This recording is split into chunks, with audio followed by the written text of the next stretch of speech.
Mesdames, Messieurs, bonjour et merci d'être encore en direct sur Info TV dans le cadre justement de cette grande messe, une messe quotidienne Espace Miné, 10h, 11h52. Trois arrêts constituent ce programme. Tout d'abord, ce matin, en lieu et place de Claudia Ntia, nous aurons donc Patrick Bala qui nous donnera la quintessence de l'information parue en kiosque au Cameroun. La dénonciation du jour est restée intacte. Mais ce matin, en guise d'analyse, nous allons marquer un arrêt significatif et si vous préférez, un arrêt majeur sur la dernière sortie du préfet du Fundi. Après la sortie du ministre de l'administration territoriale Paul Atanganji, le préfet du Fundi a également remis cela. Il a regroupé bon nombre de patrons de presse hier pour leur dire tout simplement de faire attention quant au ton utilisé lors des débats en radio, en télévision, mais également au niveau de la presse écrite. Et ce matin, nous nous posons la question de savoir si lors des débats télévisés ou lors des débats en radio, nous avons le droit de tout dire. Qu'est-ce qui peut finalement justifier les sorties de l'autorité administrative en direction des hommes des médias? Que justifie justement ces sorties du ministre Laté, mais également surtout le préfet du Fundi? Nous en parlerons avec nos panélistes dans quelques minutes. On ne le dira jamais assez. Au canal 317 sur Canal Plus International, vous êtes à pic sur Info TV. C'est votre chaîne de télévision qui monte et qui monte encore. François Sidney Dan, bonjour. Bonjour, parfait. Comment vous allez? Très bien, par la grâce de Dieu. Je dois dire que vous faites habituellement le déplacement de Bafia pour Yaoundé pour croiser le verbe. Vous êtes à la tête d'une association. Il s'agit de la dynamique des volontaires humanitaires. C'est ça? Humaniste. Et humaniste. La dynamique des volontaires humanistes DVH. Comment se porte votre association? Non, très bien, parfait. Voilà, vous savez que notre association est une association qui tend à aller vers les populations. Mais comme j'ai eu à le dire ici, cette association a en fond son nom Franck Emmanuel Biya comme modèle. Ah bon? Tout à fait. Et nous pensons que Franck Biya, au jour d'aujourd'hui, peut déjà diriger le Cameroun et nous souhaitons qu'il dirige ce pays. Vous avez quelques indicateurs? Non, mais écoutez, déjà je voudrais rappeler que Franck est membre du RDPC. Oui. Et le RDPC en interne a des tests. Quand je le dis, je suis en train d'interpeller le directeur du MRC et même le président du MRC? Je veux dire le directeur du RDPC, autant pour moi, et même le président national du RDPC. Moi, je suis en train de lui dire que si ça ne dépend que de moi, s'il peut m'écouter, je souhaite qu'il donne son aura politique à Franck Biya et nous allons prouver lors des élections que Franck Biya, actuellement, est le Camerounais le plus aimé. Le Camerounais le plus aimé. Tout à fait. Cela ressort d'un sondage. Bien sûr, depuis, vous êtes journaliste, vous pouvez aller partout, tout le monde est unanime. Mais ce qui m'énerve, que Franck Biya, c'est l'homme de la situation. Tout à fait. Mais moi, ce qui me gêne, c'est que je ne vois aucun membre du gouvernement camerounais prendre ses responsabilités pour dire que, en fait, si il arrivait que c'est Franck Emmanuel Biya, je serais derrière lui. Je ne comprends pas pourquoi aucun membre n'arrive à faire ça. Mais moi, je dis, je le martèle, de toutes les manières, moi, je m'adresse au peuple camerounais et éventuellement au président de la République, je lui dis, Franck Biya a déjà l'âge, il est jeune, il peut diriger le Cameroun. Et je crois que l'heure a sonné. Il s'appelle François Sidney Dan. Il est le président de la dynamique des volontaires humanistes. Il pense que l'heure a sonné pour Franck Emmanuel Biya de diriger le Cameroun. C'est son avis. Merci d'être là dans le cadre justement de ce programme. Nous allons également accueillir un confrère. C'est la toute première fois qu'il va déminer l'espace avec nous ce jour. Lui, c'est Lazare Zambo. Lazare Zambo, bonjour. Oui, bonjour, parfait ici. Bonjour à tous vos nombreux téléspectateurs à travers le monde. Comment va Lazare Zambo? Ouais, et disons que physiquement, je me portais bien. J'ai été endeuillé il y a quelques temps seulement. J'avais perdu ma fille. Elle a déjà été inhumée. Et comme vous le savez, n'est-ce pas, il y a des choses qu'on ne choisit pas. Lorsque vous êtes frappé par un malheur comme celui-là, il faut pouvoir le transcender. Il faut pouvoir retrouver la vie. Tout à fait. Donc je crois que je suis dans ce processus-là aujourd'hui. Ce n'est pas très facile, mais avec le soutien, n'est-ce pas, des amis et des personnes comme vous, on parvient bien à tenir. Il faut dire que Lazare Zambo est justement un homme de médias depuis pratiquement un peu plus de 2 décennies. Il est derrière les microphones. Tout récemment, il officiait du côté d'une radio émettant dans la ville de Yaoundé, Cities Radio. Cities Radio, il me semble, Lazare, que vous avez claqué la porte de Cities Radio. Bon, en fait, je ne sais pas si j'ai claqué la porte. Vous savez, parfois ici, on a connu les mêmes débuts. Hein. Tout à fait. Il y a plus d'une vingtaine d'années. À Radio Vénus. Voilà, il y a plus d'une vingtaine d'années aujourd'hui. Et simplement pour dire qu'il n'y a pas mieux que nous, les journalistes, qui connaissons un peu les patrons des entreprises de presse ou encore pour dire des médias, notamment audiovisuels. Bon, peut-être il y a des choses qu'on peut nous reprocher à nous journalistes, mais on peut quand même remarquer que depuis la libéralisation de l'audiovisuel au Cameroun, de nombreux patrons de presse ont toujours utilisé ou ont souvent essayé d'utiliser les radios et les télévisions un peu comme des boulangeries, c'est-à-dire dans la nuit, on fabrique du pain et le matin tout de suite on se met à le vendre.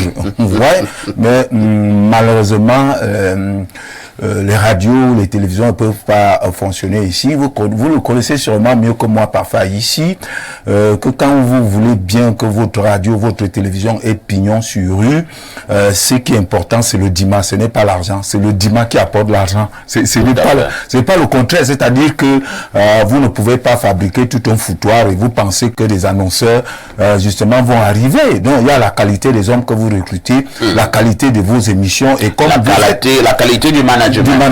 Et comme vous êtes dans un univers concurrentiel, n'est-ce pas, justement, plus vous dominez cette concurrence, plus automatiquement les annonceurs viennent vers vous. Donc l'efficacité d'ailleurs de vos commerciaux, du service commercial, et également cette efficacité s'appuie, n'est-ce pas, sur l'efficacité des journalistes. Si je comprends entre les lignes, hein, oui. On demandait à Lazare Zambo d'amener beaucoup d'argent à la radio. Oui, mais oui, souvent on demande ça aux journalistes, mais je voudrais quand même dire que le journalisme moderne ou le journaliste d'aujourd'hui, justement également, quand il fabrique des programmes, quand il conduit des programmes, il tient justement compte aujourd'hui de cet aspect. Mais il ne faut pas dénaturer les émissions pour le commercial. Moi, nous qui aimons bien le sport, on va bien remarquer, c'est pas pour tirer sur la CRTV. La CRTV qui, pendant longtemps, a souvent eu à commettre cette erreur, mais je crois que c'est de moins en moins. On va voir dans d'autres chaînes au niveau international, c'est que s'il y a un match de football, quelles que soient les publicités, n'est-ce pas, on ne vous fait pas louper une seule seconde des vestiaires ou du match. Tout à fait. Vous voyez, c'est-à-dire on ne va pas dénaturer l'essentiel parce qu'il y a des annonceurs.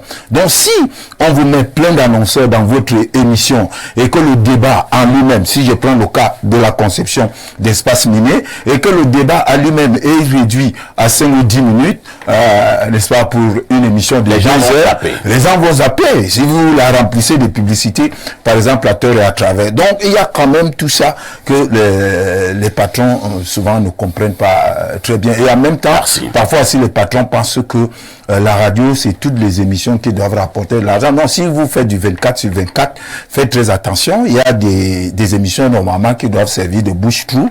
Mais maintenant, il y a des émissions qui tiennent véritablement le métier. Je vais dire modestement qu'en radio, tout comme en télévision, ce qui apporte de l'argent, c'est l'audience. Ce que vous avez appelé tout à l'heure, l'audimat. Et c'est ce qui est très compliqué à avoir. Lorsque vous avez déjà eu l'audience, vous avez eu l'audimat. Par moment, même les annonceurs viennent tout seuls. Entre-temps également, comment faire pour amener de l'audience dans une chaîne de télévision ou bien dans une chaîne de radio? Ce n'est pas donné à tout Ce le n'est monde. pas donné à tout le monde. Lazare, c'est ça, pas il faut donné à aussi, tout le monde. ça justement, il faut le reconnaître, mais malheureusement, comme je le dis, vous savez, après un gros investissement, à coût parfois des dizaines de millions, quand on met en place une radio ou une télévision, souvent, c'est lui qui a mis de l'argent. Et parce que c'est il pense l'essentiel. également directement à l'argent. Pas du tout. Oui, il ne pense pas à mettre en place une radio. Il faut sérieuse, également une dire, télévision sérieuse. Lazare, on ne donne pas de l'audience à une télévision ou à une radio en 2 mois, en 1 an, Voilà. en 2 ans. Voilà. Je pense et que c'est que c'est vous même pas en retrouvez 3 d'autres ans. sur le terrain. Vous retrouvez d'autres sur le terrain. Mais maintenant, Lazare, Oui. il y a une catégorie de sorciers Oui. qui peuvent donner l'audience à une télévision en 3 mois. Ouais. Ben, ce sont Ouais. les sorciers. Voilà. Ça, c'est vraiment... c'est rare, on ne peut Je pas suivais s'appuyer pas en seulement regard, sur... Oui, on ne pas sur les exceptions.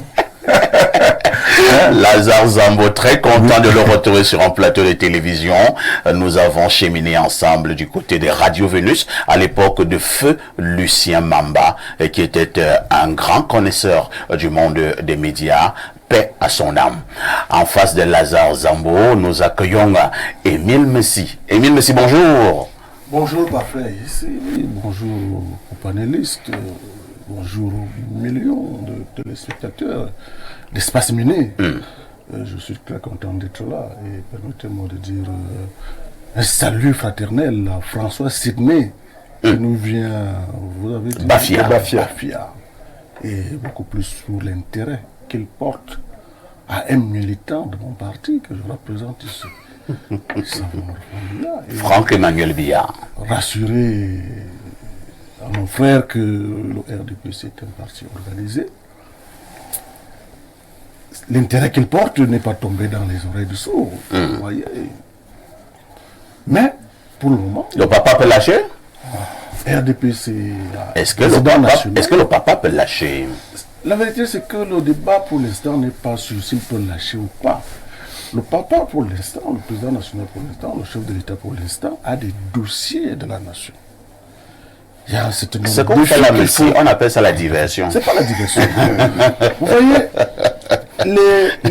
les États qui se focalisent sur l'organisation des prochaines élections, oubliant sur des dossiers qui concernent le bien-être des populations, très souvent ne réussissent pas beaucoup.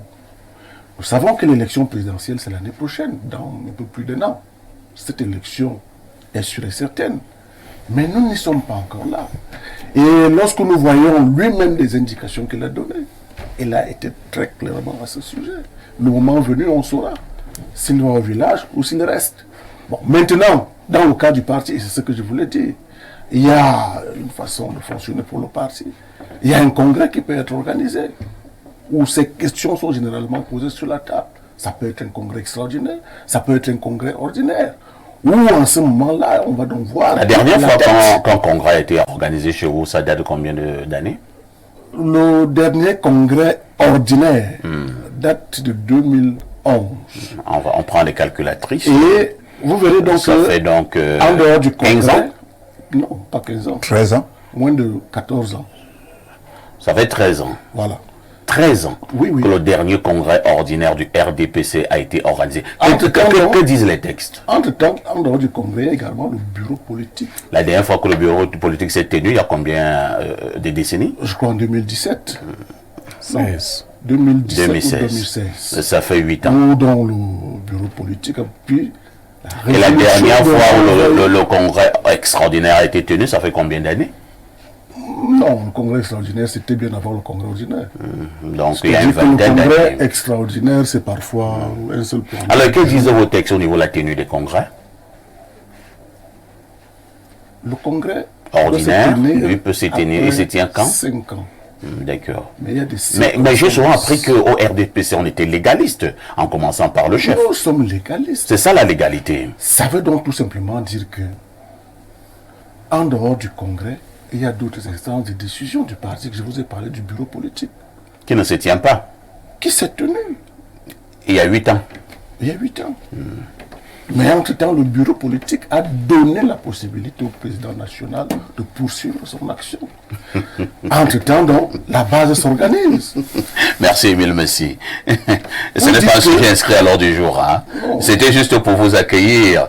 Émile Messi est membre du RDPC. Il est par ailleurs chef traditionnel depuis un certain temps. On accueille également le consultant de tout temps. Mais alors de tous les temps, le seul consultant qui nous restera, lorsque tous les autres, je m'arrête à ces niveaux, il est descendant de Oumyobé. Il est justement le digne fils de Boumyebel. Pierre Blériot, bonjour. Bonjour, parfait ici. Merci de m'accueillir. Vous voyez, mon souffle, je vais le chercher loin. Et pourquoi? Je ne savais pas que la torture allait prendre fin. Heureusement que vous y avez mis un terme. La torture venait d'où? Avant, je croyais que les gens du RDPC s'amusaient quand ils disaient ces choses. Maintenant, je les sens de plus en plus sérieux quand ils parlent. Et ça fait beaucoup de peine. Ça fait beaucoup de peine. Voyez un garçon... Mais vous n'êtes pas du RDPC. Un garçon aussi éloquent que Messi, que je connais depuis... Il commence à être bègue. Il bégaye, il guébèye même les enfants. Qu'est-ce qu'il guébèye? Mais c'est bon, continuez comme ça. Bon, notre jeune frère... C'est né qui est venu avec une affaire là, après le dernier griot, maintenant, c'est c'est pas le griotisme, c'est la force de ses convictions. Non, il y avait un dernier griot sur notre plateau. Lui, c'est Siméon Vraiment. Siméon Vraiment. Maintenant, je ne sais pas comment on va baptiser Sikmé. Toujours est-il que toutes ces choses que vous faites là, il y a quelqu'un qui nous regarde. Hein. Quelqu'un a c'est qui? Je ne sais pas, mais il y a quelqu'un qui nous regarde. Heureusement que moi je ne suis pas du Fundi. Vous voyez? Parce que quand on va chasser les gens également, bon, quand on va chasser, toi tu iras au moins à Bafia. Pour cette affaire du Fundi, je pense qu'on en parle de non, moi, quand on va chasser... Que dorénavant, le préfet peut vous chasser du département du Fundi si vous avez eu un écart de comportement. Et si tu es dans le si vous êtes attaqué aux institutions de la République, le préfet du Fundi peut vous chasser. Maintenant, pour montrer qu'il ne blague pas, il a sorti tout un arrêté. Maintenant, je dis si vous pensez qu'il est dans la blague. Si vous êtes dans du Fundi, parce que les gens croient que ça regarde les gens qui ne sont pas du Fundi. Si vous êtes dans du Fundi et que monsieur le préfet vous chasse du Fundi, vous allez en exil dans vous allez apatride. Vous allez en exil dans il va vous accueillir chez lui.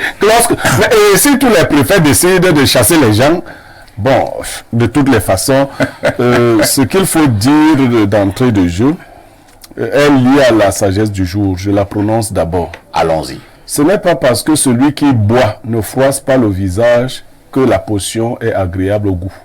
On peut reprendre. Ce n'est pas parce que celui qui boit ne froisse pas le visage que la potion est agréable au goût. Ça veut dire quoi? Il y a des gens qui savent bien cacher leur souffrance. N'allez pas prendre ce qu'ils ont pris en vous disant que comme ils buvaient, le visage n'était pas froissé. Parfait ici, il y a une limite à toutes les souffrances qu'on peut imposer aux gens. Ah bon? Oui. Il y a une limite à toutes les souffrances qu'on peut imposer aux gens. Il faut bien que les gens le comprennent. J'ai le sentiment que parce que les gens voient qu'on ne froisse pas le visage, ils croient que c'est agréable au goût. Pierre Blériot-Niemek est le consultant permanent de ce programme. Il nous a donné sa sagesse matinale. Nous lui disons merci. De toutes les façons, les sujets ont été proposés. Le panel a été constitué. À tout de suite pour la suite.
Patrick Bala, bonjour. Bonjour Parfa, ici, très heureux de vous retrouver C'est vrai que j'ai un peu laissé la dame, Claudia, illuminer ce plateau. Ça faisait longtemps, hein, vous n'étiez plus passé par ici. Oui. Donc je passerai de temps en temps. De temps en temps. D'accord, on était déjà habitué avec Claudia. Non. La très étincelante. Claudia est juste un peu souffrante, elle reviendra dès demain. Elle reviendra. Oui. Autant moi j'ai vu Claudia hier soir quelque part. Hein. Bon, je ne vais pas trahir des secrets en télévision. Claudia, je ne vais rien dire. Parfait, Claudia est un peu souffrante, elle reviendra dès demain. Pourquoi tu insistes? Je préfère qu'on reste dans l'information. Patrick Bala, c'est l'homme sport au niveau d'Info TV, mais dans ce cadre, il va nous donner la quintessence de l'information parue en kiosque au Cameroun.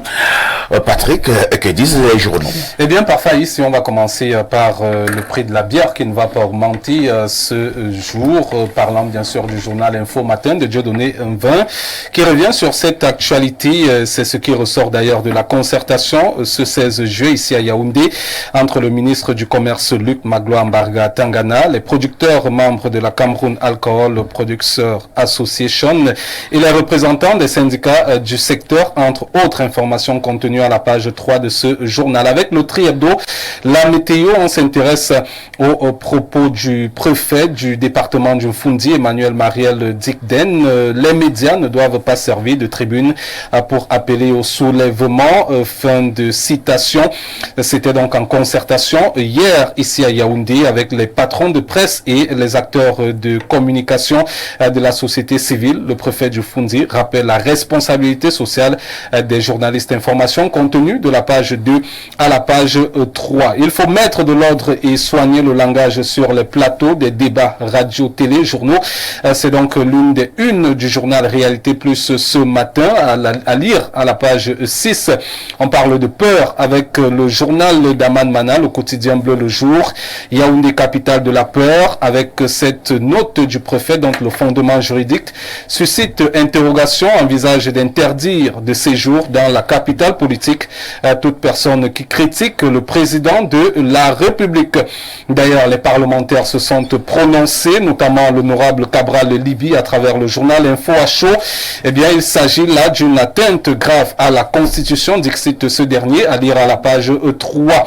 On parle donc d'un arrêté qui divise, parlant de cette liberté d'expression, avec le journal La Voix des Jeunes qui parle de cet acte qui porte atteinte à la liberté d'expression et d'opinion et viole la constitution du Cameroun qui garantit à tout citoyen la liberté de circuler sur l'ensemble du territoire national. Information contenue à la page 3. Panique dans le sérail parlant des manœuvres préélectorales avec la nouvelle expression concernant toujours cette actualité. Les Camerounais n'ont plus leur liberté de parole dans le Fundi. Le préfet annonce une série de mesures répressives contre tous ceux qui ne pensent pas comme le pouvoir de Yaoundé. C'est une information contenue à la page 3. Laissons cette actualité du préfet pour s'intéresser au transport d'électricité avec mutation de Georges Alain Boyomo. L'équation Nachtigal. Il faut noter ce matin que le ministre de l'eau et de l'énergie, Gaston Elundou Essomba, effectue dès ce jour dans les régions du centre et du littoral une visite de travail en vue d'évaluer le niveau d'avancement des travaux des différents ouvrages de transport nécessaires à l'absorption optimale de l'énergie provenant de cette centrale hydroélectrique. Information contenue à la page 7. C'est d'ailleurs la même actualité du côté de Camer Presse qui parle bien sûr de cette visite du ministre de l'eau et de l'énergie ce mercredi. Une visite de travail dans les régions du centre et bien sûr du littoral. Parlons de développement local avec le quotidien Capitaux Publics Cameroun Tribune que gère Marie-Claire Nana. Quand le peuple cherche sa voix, et selon le journal, alors que leur participation à la concertation et au choix des projets est prescrite par la loi à travers les comités de quartier et de village, les populations sont parfois ignorées quand elles n'affichent pas elles-mêmes un total désintérêt vis-à-vis de l'action collective territoriale décentralisée. Et avec le Messager ce matin, On parle de Masso Acte 4, les trésors de l'assistance et la solidarité. Le journal nous renseigne sur cette actualité. Il nous fait savoir ce matin que près de 500 lots d'un montant de 400 millions de francs CFA distribués pour ce 4e rendez-vous des mutualistes qui a tenu tout simplement toutes ces promesses. Informations contenues de la page 6 à la page 7. Le témoin s'intéresse à l'addiction à la drogue dans les régions en crise. Le docteur Manaouda Malachi tire la sonnette d'alarme ce matin. On parle également de la lutte contre les drogues avec Santé Nature Info. Le Cameroun adopte un nouveau plan. C'est avec une population jeune majoritairement engluée dans la consommation des drogues. Les 10 plans visent tout simplement, entre autres, à réduire d'ici 2030 l'offre et la demande de drogue illicite. Parlons de repères et terminons d'ailleurs cette revue de presse, cette troisième partie consacrée à la revue de presse avec repères. Pierre Hélé, on parle donc avec ce journal d'une menace pour la biodiversité. On parle de déforestation, changement climatique, désertification, destruction de la couche d'ozone, pollution de l'air, des océans et des soies présents, donc des sols qui présentent donc des déchets dangereux et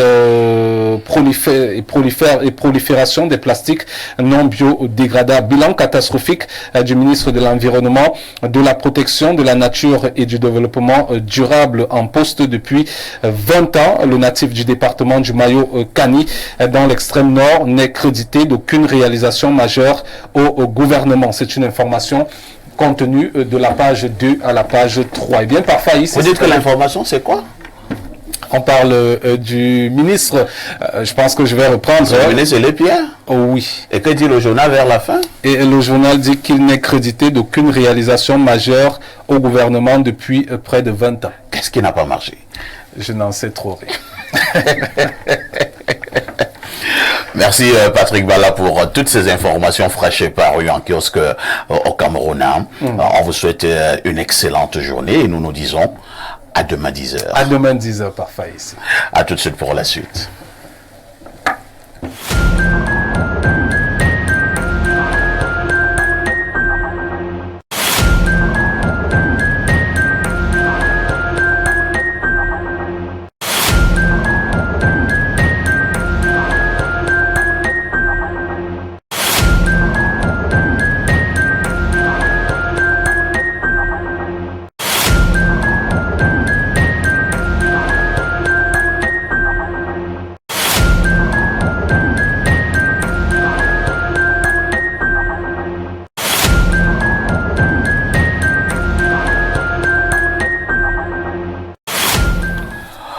Nous passons directement la parole à Pierre Blériot pour la dénonciation de ce matin.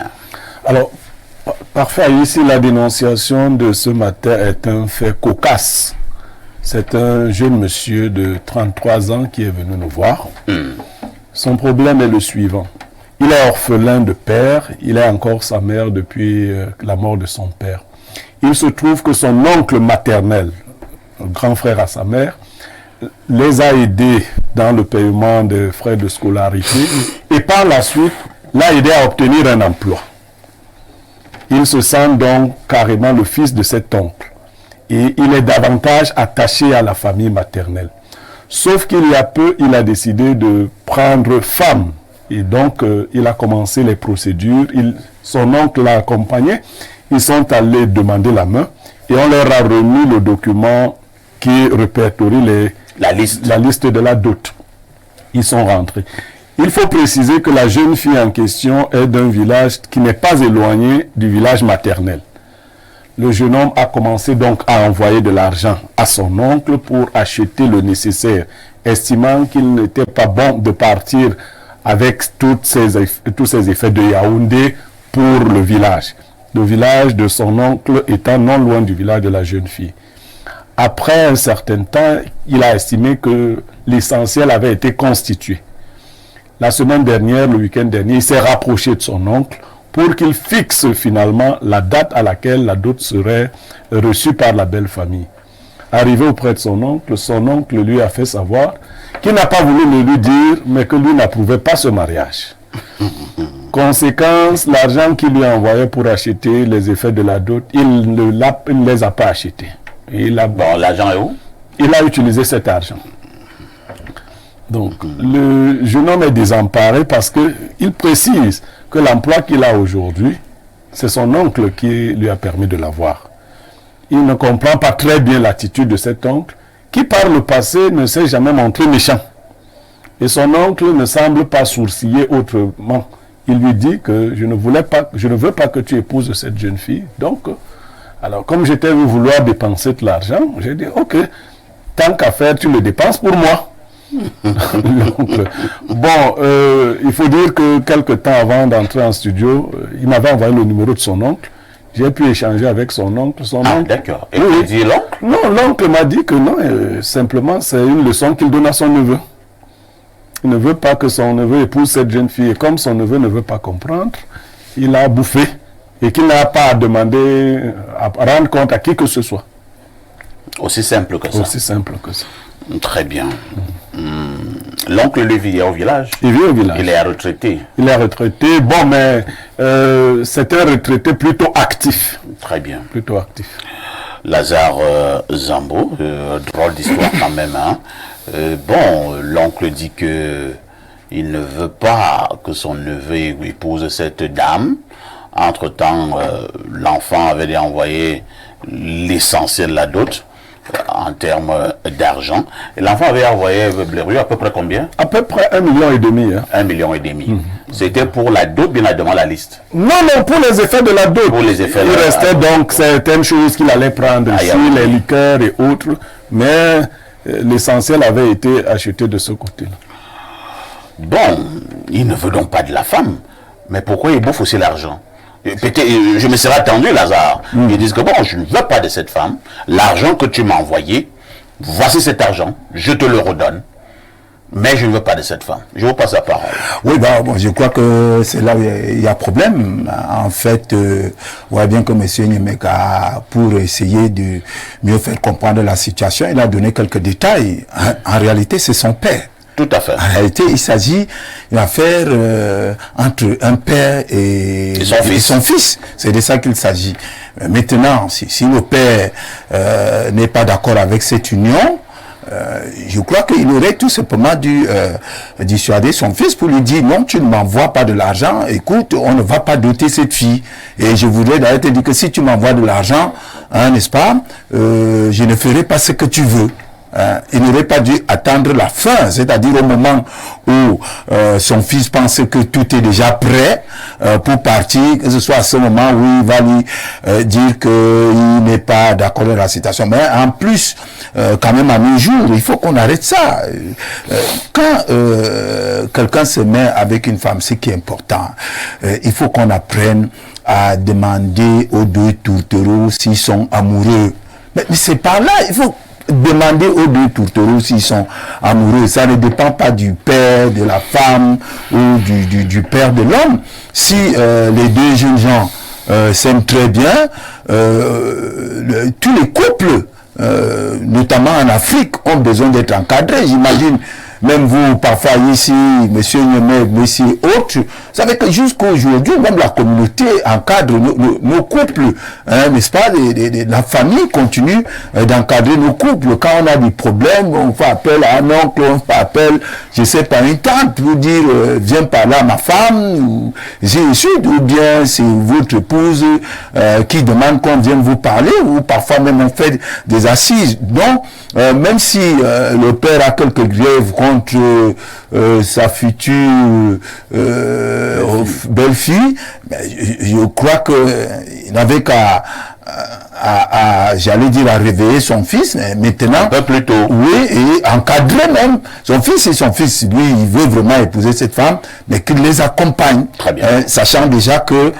il soupçonne que son fils pourrait avoir des problèmes dans cette union. Très bien. Avant de passer la parole à François Sidney, je vais encore prendre un détail auprès de Blériot. Alors, le papa en question, il a donné les raisons pour lesquelles il ne veut pas que son fils épouse la jeune dame. Parfois ici, j'ai échangé avec le jeune homme, peut-être qu'il faut que je précise, j'ai échangé très brièvement avec le papa, mais si vous permettez, moi j'ai perçu quelque chose. Ce papa a compris que son fils était un peu trop engagé dans une affaire qui n'est pas du tout bonne.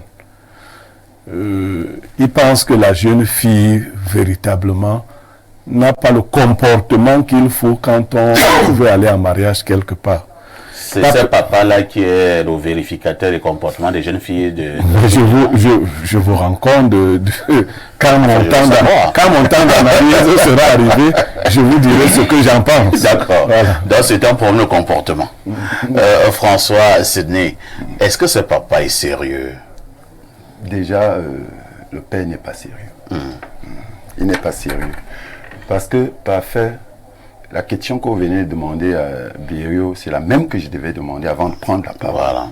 Mais j'avais encore une autre question. Parce que même avant de conclure, il faut s'entourer de toutes les vérités. Alors, est-ce que Birio a, c'est que le renseignement sur la situation financière de son oncle actuel? C'est-à-dire que comparé à la situation financière de l'époque. Oui, mais j'ai répondu si vous avez prêté attention. Non, vous avez seulement dit qu'il y a des retraités actifs qui... Vous auriez dû comprendre, parce que c'est son fils même, son neveu qui le dit, que c'est un retraité actif, très actif. Très actif. Oui, ça veut dire que ses affaires prospèrent plutôt. Voilà, vous voyez donc que le superlatif absolu changeait les choses. Alors, je veux donc dire que alors, si tant est qu'il est si très ces actif, affaires prospèrent plutôt, ça m'inquiète même davantage. Est-ce que ce n'est pas la méchanceté? Bon, au village, on appelle Yvou. C'est ça. Non, mais là, moi, je change. J'avais déjà une autre posture, mais je change d'avis. Je pense que ce papa est sérieux et qu'il aime son fils. Ah bon? Oui. Je pense que... Non. Ouais. Quand on me donne des détails, parce que, primo, ce qui m'a d'abord causé problème au préalable, à l'entame des propos de M. Birio, c'est que le père n'a pas remboursé l'argent. Vous voyez que si vous arrêtez là, vous pouvez dire que non, le monsieur a chuté, il n'est plus financièrement bien, alors il a profité de cette occasion, en fait, il a détourné l'argent et il a choisi une raison qui n'est pas vraie, qui n'est pas sincère. Vous comprenez? Mais si c'est vrai que ce papa, financièrement, n'a pas de problème, qu'il est même peut-être mieux, mais ça veut dire qu'il a raison. Il a raison sur quoi? Il a raison. Il y a quoi? De protéger. Non. Il protège. Il y a quel problème? Maintenant. Il reproche quoi à la jeune dame? C'est à lui. Mais je dis, si on entre dans les détails, mais on lui donne raison sans avoir... Je lui donne raison parce que l'argent, quand le jeune homme, moi je pense même que quand le jeune homme a narré cette histoire à M. Biero, il n'était pas objectif. Pourquoi il fait allusion à l'argent?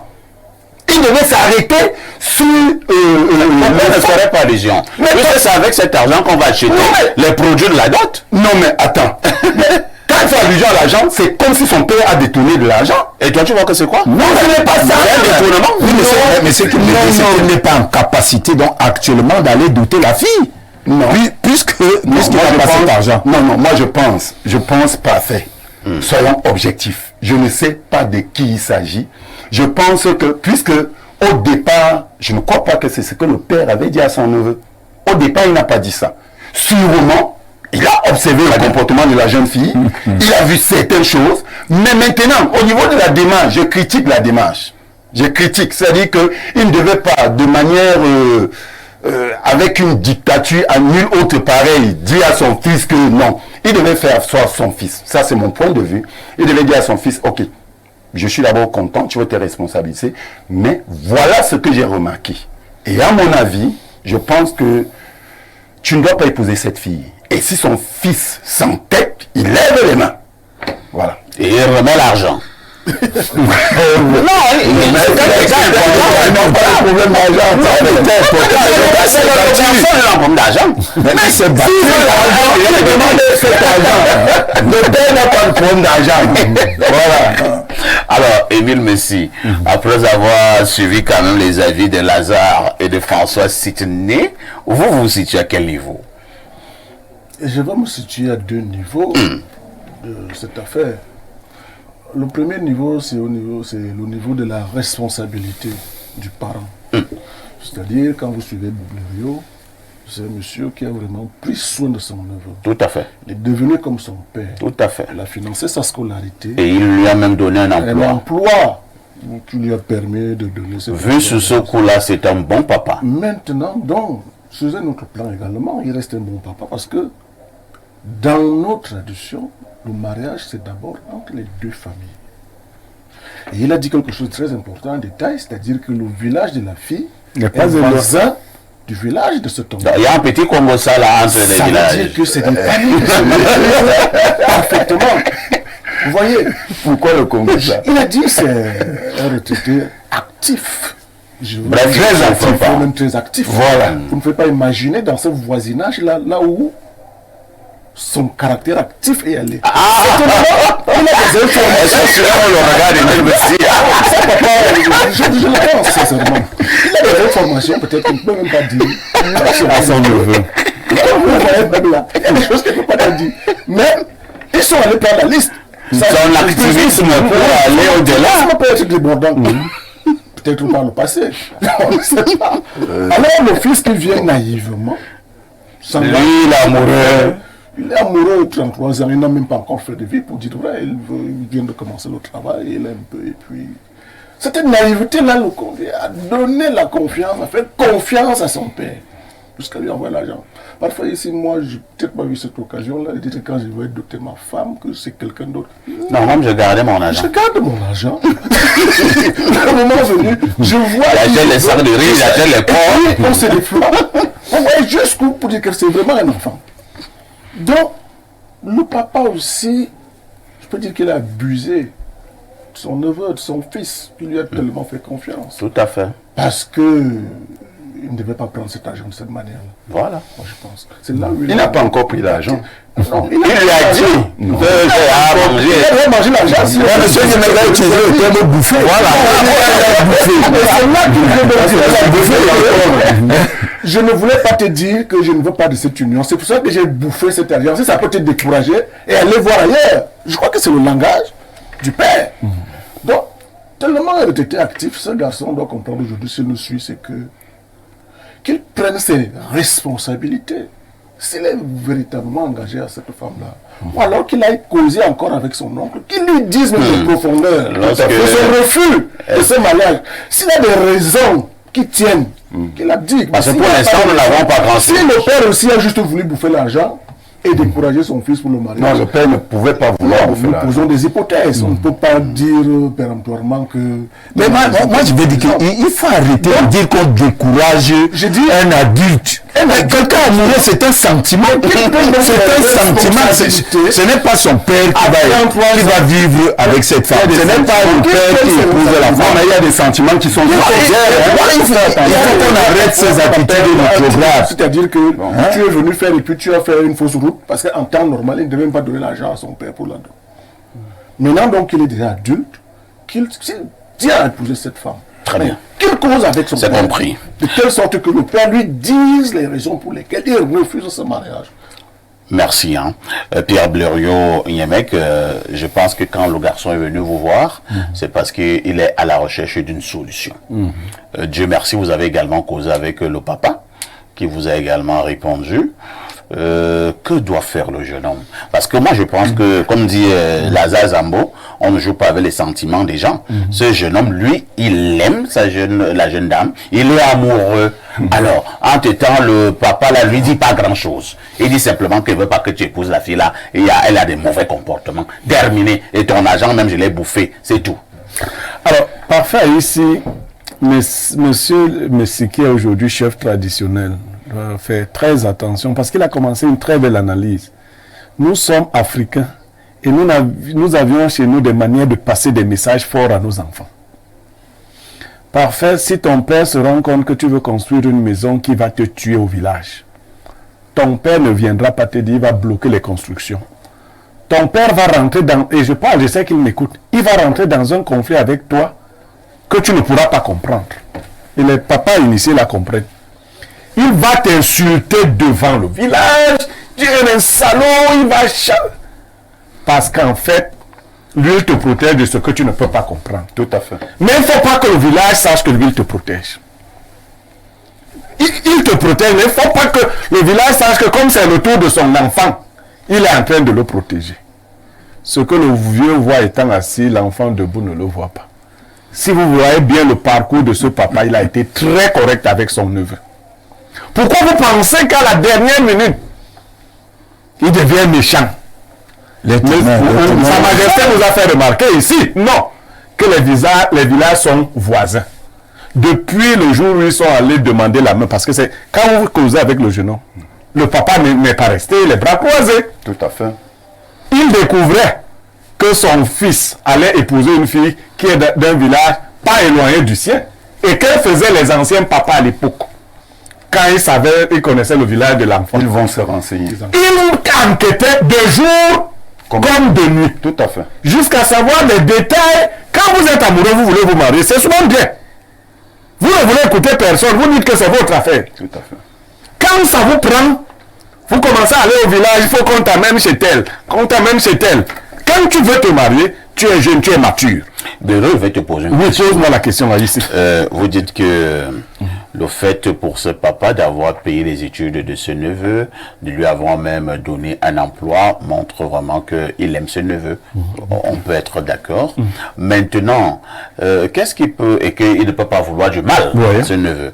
Maintenant, que répondez-vous à ceux qui ont vécu des situations où un papa, et là je suis même sur le plan même génétique, biologique, a accouché un enfant, l'a élevé, a fait tout ce que tu peux imaginer, lui a également donné un emploi, et à la fin, l'a mangé à la sorcellerie. Oui, dès que le garçon a commencé le travail, oui, mais il a mangé à la sorcellerie. Très bonne question. Ça veut dire que ce papa-là n'a effectivement pas su jouer.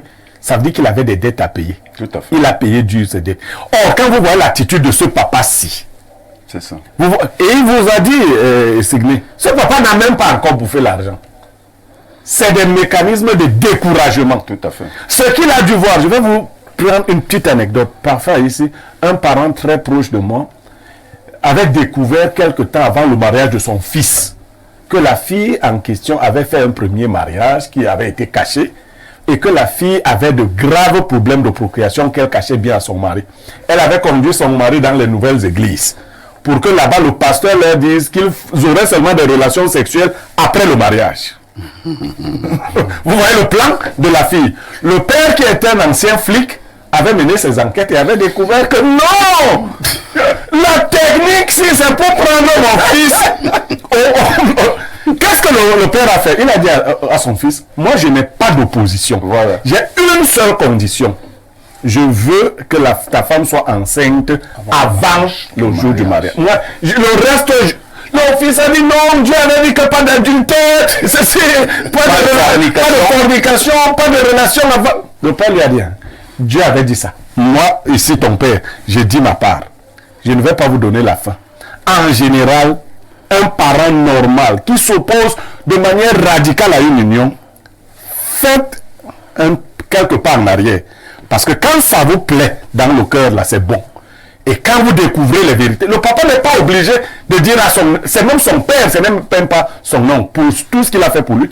L'enfant en parle d'ailleurs avec beaucoup de respect. Ce n'est pas une affaire d'1,5 million et autres. L'emploi qu'il lui a donné, c'est ça qui peut ça. Je crois que cet enfant doit s'arrêter un moment. Laisser son père lui montrer le chemin. Parce que ce que son père a vu, lui, il n'a pas encore vu. Très bien. Lazare ne semble pas d'accord. En tout cas, c'est assez embêtant qu'en 2024, qu'on soit encore en train de parler de l'union entre deux personnes, n'est-ce pas, de cette façon. Ce sera embêtant jusqu'en 2060. Ici, nous parlons d'un sentiment. Moi, peu importe. Moi, le petit frère à ma mère, de regretter mémoire, avait épousé une prostituée. tout le monde avait été contre eux à l'époque, j'étais encore enfant. Il a pris pratiquement cette femme qui faisait la prostitution et qui avait même un petit bébé de 3 mois. Mais n'ayant pas mangé, elle continuait à se prostituer avec le petit bébé. Et il avait pris cette femme avec le petit bébé, et je vous dis qu'il ne savait même pas faire la cuisine. Hein, n'est-ce pas? C'est maman qui apprenait donc à cette femme même à faire la cuisine. Et il a pris cette femme. Et ce petit bébé était pratiquement devenu son premier fils. Vraiment, c'était son premier fils. Il a fait d'autres enfants avec la femme. Ils ont vécu. Mais je voudrais dire qu'au départ, il y a des gens qui ont contesté cette union. Mais mon oncle a vécu un très beau mariage. Cette femme qui était prostituée au départ était d'une fidélité à nulle autre pareille. C'était une femme toujours à la maison. Elle restait toujours à la maison. Donc j'ai déjà vu les dire qu'en termes de choix, cet oncle qui était tombé, c'était une jeune femme. Cette jeune femme. Alors cet oncle qui était tombé amoureux au point de choisir d'épouser une prostituée. Une femme qu'il a au poteau, comme on dit, ce n'était pas facile pour son entourage d'accepter ça. Mais le sentiment était très fort. Lui, il a dit, moi, je veux de cette femme. Et Lazare, tu connais combien de personnes ayant défié la communauté ont fait de bons mariages, honnêtement?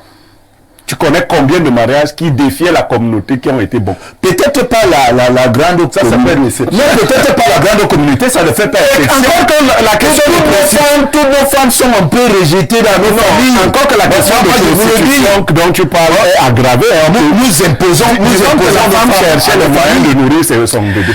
Merci. Nous allons d'abord marquer une touche pause et on reviendra tout à l'heure pour lire les messages des téléspectateurs. À tout de suite.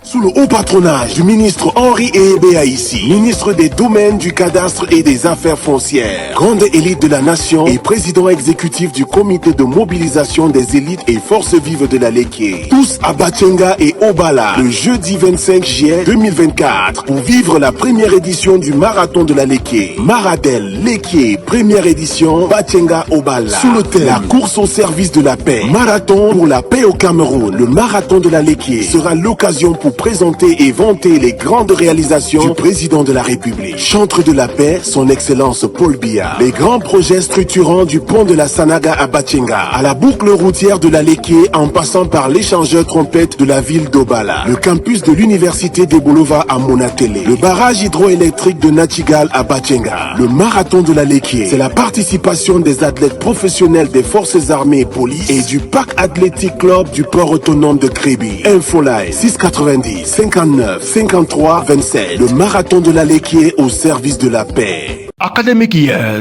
2024-2025. With Subdeco, follow relocated training and obtain your diploma, co-signed by the French and Cameroon's government.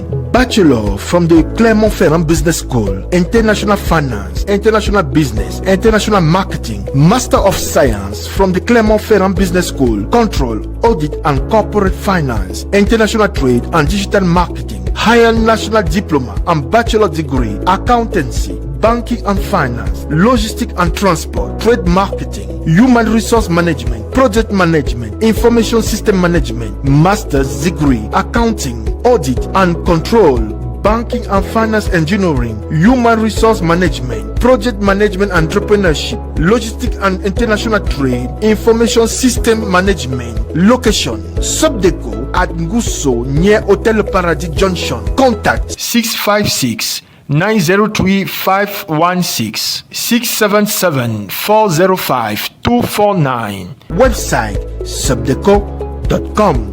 Subdeco, a label of excellence. Papa Eto, c'est un lion indomptable.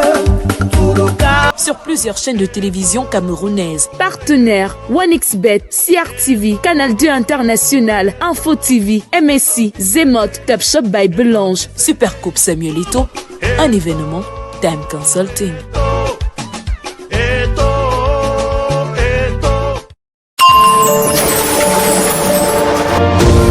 Le luxe, le chic et le beau à votre disposition grâce à la Société immobilière du Cameroun qui met à votre disposition au quartier Hippodrome à Yaoundé la résidence L'Infundi. La résidence L'Infundi. La résidence L'Infundi est un immeuble constitué de 152 appartements au standing de type T1, T2, T3, T4, T5 et T6 avec des surfaces utiles allant de 18 à 445 mètres carrés et d'un espace de commerce d'une surface globale de 954 mètres carrés. La résidence L'Infundi, c'est 4130 mètres carrés de parking pour 134 places, 3070 mètres carrés d'espace commun, 4 ascenseurs, 2 groupes électrogènes de puissance globale de 800 kVA, un forage, un système de sécurité incendie, une bâche d'eau et une station d'épuration. Réservez et achetez dès maintenant votre appartement au standing ou votre espace de commerce. Pour toute information, contactez la division commerciale et marketing de la SIC au numéro 695 89 98 49 695 89 98 51. Société immobilière du Cameroun, la volonté de mieux vous loger. Renafro Finance SA, acteur majeur de la microfinance au Cameroun depuis 1996. Et si ta solution venait de la Masso?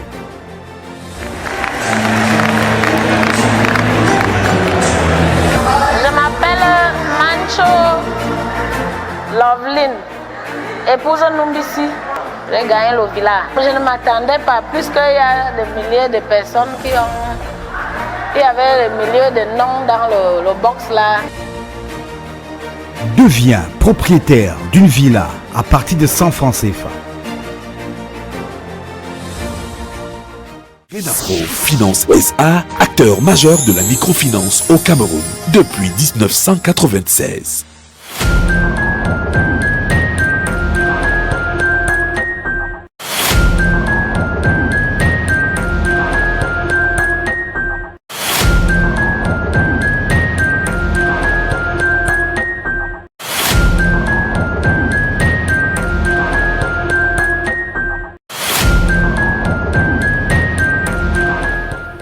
Avant l'instant de l'analyse, notre appareil dernière génération est redevenu un peu plus intelligent. Nous allons donc lire les nombreuses préoccupations des téléspectateurs.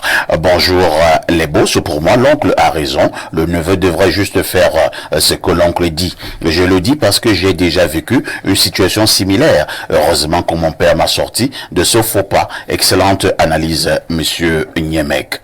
Autre préoccupation, bonjour Lunkuta et à ton riche panel. Pour la dénonciation, je pense que le papa ne s'y est pas bien pris. Il aurait dû, dans un premier temps, appeler son fils pour lui donner ses raisons, car on ne peut pas empêcher une union en cachant les raisons. Ensuite, si après avoir évoqué ses raisons et que le fils s'entête, alors il peut passer à la phase où il est actuellement. C'est Serge Thierry-Foué d'Ekounou. Autre message. Bonjour, je crois que l'oncle est sérieux et l'argent dont vous parlez n'a pas été bouffé. L'oncle pense que s'il remet l'argent, son neveu ira se marier sans sa présence. Et tous les efforts de l'oncle depuis le début seront ramenés à zéro, car il connaît les intentions de la fille. C'est comme Chou Henri en Bancomo qui envoie le message. Bonjour El Perfecto et Espace Miné pour la dénonciation du jour. Moi, je pense que le papa là a découvert que cette fille est une vendeuse de piment. Mais est-ce que les femmes qui vendent du piment font une mauvaise chose? S'il n'y a pas de piment, beaucoup seront fâchés parce que la nourriture ne sera pas bonne. Même le poisson brisé n'aura plus de sens. Le poisson brisé, par exemple, n'aura plus de sens. Le soya a besoin de piment. Le soya a besoin de piment. Donc, les femmes qui vendent du piment nous rendent un très grand service. Le piment, c'est un produit de chez nous. Voilà. C'est un fruit, quelque part. Voilà. Alors, c'est le sens merci. Autre message ce matin. Bonjour parfait et aux panélistes sur le plateau. Ce monsieur est un père très averti et qui protège les intérêts de son fils. Il va à proximité de la fille et refuse cet engagement car il sait formellement qu'elle n'est peut-être pas de bonne famille et la fille même a un comportement indigne d'une femme au foyer. Le père du fils sait que son fils est amoureux et s'il donne cet argent, son enfant s'entêtera et ira se marier. Mais si son fils change de regard et sollicite une autre femme, alors il restituera cet argent et il aidera son fils à faire une grande dot. D'ailleurs, il n'a pas faim. Ce jeune a-t-il fait l'ongambi? Ce père est trop technique et a pour son fils un amour vrai. Un vieux assis sur un banc voit plus loin qu'un jeune qui est monté sur un arbre. Serge Desbana. Il y a aussi des vieux qui sont assis sur des bancs et ne voient rien. Alors, autre message. Tu as un problème contre un vieux. Là, il y a des vieux atteint de glaucome. Voilà. Il voit plus. Mais ça vous pas du vieux. Bonjour parfait ici et bonjour à tous. Je pense, ma foi, que nos parents doivent adopter un comportement impartial vis-à-vis des relations qui sont entretenues par leurs enfants. Ils peuvent en tenir conseil, mais sans toutefois influer sur les choix à opter. Néanmoins, à nous, les enfants, d'écouter les parents, car ce que voit un parent assis, un jeune debout ne le verra jamais. Charles Atangana depuis Yaoundé ou Lembe. On vous dit qu'il y a des vieux qui sont assis, qui sont atteints de glaucome. Ils ne voient rien. Il voit rien, il est assis, il ne voit rien. Il ne voit rien. Quelqu'un dit ici, oui, monsieur ici, c'est piment au sens figuré. Moi, il savait pas que le piment avait plusieurs sens. Bien sûr, le piment a plusieurs sens. Ah Le bon? catholique vient de sortir une galette musicale sur le piment. Voilà. Piment jaune. Il vient de sortir une très belle chanson. Il ne s'agit pas du piment de la cuisine. Je monte, je descends, on dit que je vends le piment. J'en ai marre. Si c'est facile, toi aussi, mets ton camion, vends ton piment. Camion. Parce qu'en Europe, Quand moi, je vais au marché, On parle de camion en Europe. en Europe, c'est le camion qu'on utilise pour vendre le piment. au marché du foot, je vois les... Mais voilà, yarbe ni buelo ba, des clients viennent tourner bégre, yarbe t'es un camion. Bonjour parfait, ici et tout en panel, un bonjour particulier au grand frère de Cabra Libi et d'Eto, qui est en réalité le petit frère de Bel Antoine. Je sais pas de quoi vous parlez. Vous parlez de quoi? Il continue en disant, pour la dénonciation, le jeune amoureux est aveugle comme un militant du RDPC. Décidément. Il a un langage un peu obtus. Comme un joueur au Paris Foot. Il n'est pas différent de ces deux sur ton plateau qui pensent que le Cameroun appartient à une famille. Vous parlez finalement de quoi? Continuez de lire. Non, je ne vais pas continuer de lire et je saute. Bon. Ça, c'est des comportements du préfet. J'ai beaucoup changé. Voilà. Les gens qui pensent qu'on va continuer à tout lire ici, ils se trompent. Et je saute. Alors bonjour parfait, ici Yanyemek, vraiment, on vous a traumatisé. Il parle de quoi? Qui nous a traumatisés? Faut lire, moi je sais pas. Non, c'est tout ce qu'il a dit. Bonjour Monsieur Parfait, ici je pense qu'une histoire est cachée derrière cette affaire. Ça peut arriver que l'oncle a eu une relation sexuelle auparavant avec la jeune fille et l'oncle ne veut pas avouer cela à son neveu. Clément Vogue depuis Biwombane. Je pense que si tel est le cas, il faut dire au neveu. Là, le neveu sera rassuré et certainement va abandonner cette affaire. Non, ce serait léger. Non, ce serait léger. C'est une relation, tu continues. On aurait fait ça. Quelquefois, les parents enlèvent même les plumes des oiseaux avant de donner aux enfants. On parle d'une relation de 5 ans. Alors, quelqu'un me dit ici, c'est le plus 33, c'est un message qui vient de la France. Parfait, le son de Belka Tobila, c'est la magie. Bouki boula, bouki boula et... Je ne sais pas si c'est comme ça qu'on chante. Un autre message du plus 33, c'est encore la France. Non, il a envoyé ce message à plusieurs reprises. Hein. Bonjour parfait, ce papa est exceptionnel et a ce qu'on appelle le sens du devoir. Alors, on va prendre peut-être 2 ou 3 dernières préoccupations de nos chaleureux téléspectateurs. Alors, je prends lequel? Alors, long message, hein. Mes salutations chaleureuses à vous, les puissants immatures de l'écran. Monsieur Haïssi, s'il vous plaît, rappelez à mon cher beau-père, Monsieur Blériot, combien il est chaud ce matin, comme le gombo. Non.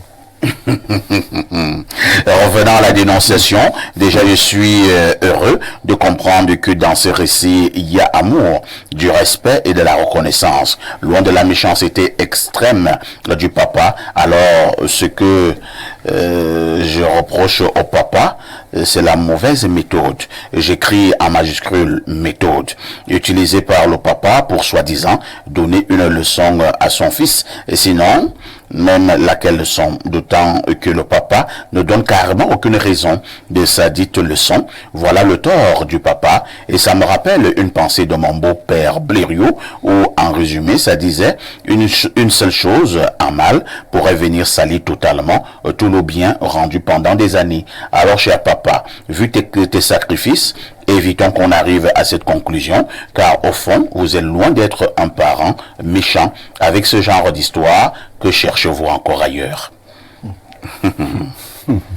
Il s'appelle Ulrich Voton, fidèle abonné depuis Escalmangué, Yaoundé, et que Dieu vous bénisse davantage, Monsieur Parfait ici. Merci. Bonjour Parfait, belle émission. Pour la dénonciation du jour, ce papa est un homme averti. L'argent de son neveu est avec lui. Ce dernier veut simplement lui passer un message des sages. Il peut avoir même des liens de parenté. Belle analyse de Blériot et de Sydney. C'est Bertrand Tina de Garoua qui envoie cette préoccupation. Nous prenons le sujet inscrit à l'ordre du jour ce jour. Nous vous l'avons dit en ouverture. Ce matin, nous marquons un arrêt pour évoquer la dernière sortie du préfet du département du Mfundi au Cameroun de manière substantielle. On retiendra que le préfet fait simplement comprendre que les médias ne doivent pas servir des tribunes pour appeler au soulèvement. Il pense également qu'on ne devrait pas tout dire au niveau des médias et notamment au niveau des débats en radio, en télévision et même au niveau de la presse écrite au Cameroun. Ce matin, nous voulons nous poser la question de savoir, débat dans les médias, doit-on tout dire? Je commence par François Sitné, vous qui êtes un observateur averti des médias et de temps en temps, qui prenez vous-même part au débat télévisé. Quel est le regard que vous posez sur une telle sortie, une sortie venant du préfet du département du Mfundi? Non, à mon avis, je voudrais d'abord dire que le préfet n'est pas dans son rôle. Vous comprenez un peu? Et ça me permet, parce que j'ai compris mon cher frère, mon cher aîné, Guéraud, de manière subtile, me traiter de griot. Vous savez, à un moment donné, il faut que vous disiez ce que vous pensez. Et que vous disiez exactement la vérité. À mon avis, les médias, vous comprenez un peu, doivent dire toute la vérité. Toute vérité est bonne à dire? Elle est bonne à dire. Vous savez pourquoi? Non. Parce que la réglementation qui régit la communication, d'accord, n'a pas interdit certaines vérités. Moi, j'aime quand on parle des tests. Parce que quand le préfet, par exemple, dit qu'on ne doit pas tout dire, est-ce qu'il y a un test? Il faut s'appuyer sur un test. Mais, par contre, il est clairement indiqué que si un média décide de faire une certaine communication, qu'il soit responsable. Si, par exemple, il a fait de la communication et qu'on a constaté qu'il s'agissait des vérités tronquées, il peut être poursuivi. Je crois qu'il y a une loi qui poursuit, qui permet à qui que ce soit d'ester en justice au cas où il sent qu'il a été gêné par un média. Vous comprenez un peu? Alors quand on dit qu'on ne doit pas tout dire, qu'est-ce qu'on met dans tout dire? C'est pour ça que moi je dis que, et effectivement je reviens là-dessus. En fait, il ne disait pas qu'on ne doit pas tout dire, c'est peut-être ma manière de parler. Il faisait comprendre que il y a des écarts de langage, le ton utilisé lors des débats en radio et en télé au Cameroun n'est pas toujours en bon ton. Est-ce que tout le monde a le même ton? Il y a des gens qui ont un ton, même quand ils sont dans des relations amoureuses, ou même quand ils sont en train de parler à leur épouse, ils ont des tons, il y a des gens qui ont des tons graves. Non, là, ça regarde vos amours là-bas. Mais nous parlons de la télévision, il n'y a pas un million de téléspectateurs. Il n'y a pas un test. Il n'y a pas un test sur lequel le préfet. Et c'est pour ça que moi je dis que, mais on doit faire très attention. C'est pour ça que je recommence et je vous dis que j'ai d'abord été, moi François Sinédan, je le dis ici et maintenant, j'ai été membre du MNC. Et on peut se renseigner.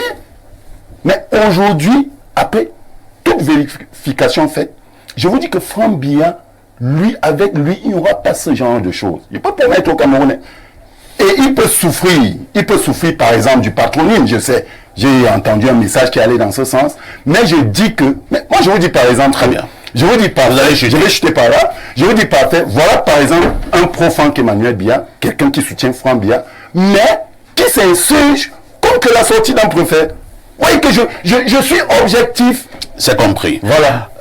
Émile Messi, vous n'êtes plus à présenter au niveau du plateau de télévision au Cameroun et même au niveau des radios. Le préfet passe par un appel à l'ordre. Il estime que ça va dans tous les sens au niveau des débats que nous organisons au quotidien au Cameroun. Et ce n'est pas parce que le préfet n'est pas dans son rôle. C'est également votre avis? Non, pas du tout. Le préfet dans son rôle, je crois qu'une fait même ne dire rien de nouveau, ce n'est qu'un rappel. Et je voudrais convoquer ici votre expertise. Vous êtes des professionnels des médias ici. C'est-à-dire que le problème qui est posé là est celui de la responsabilité sociale des médias. Vous avez été à l'école de communication. Je crois que ça fait partie des modules même de formation des experts en communication.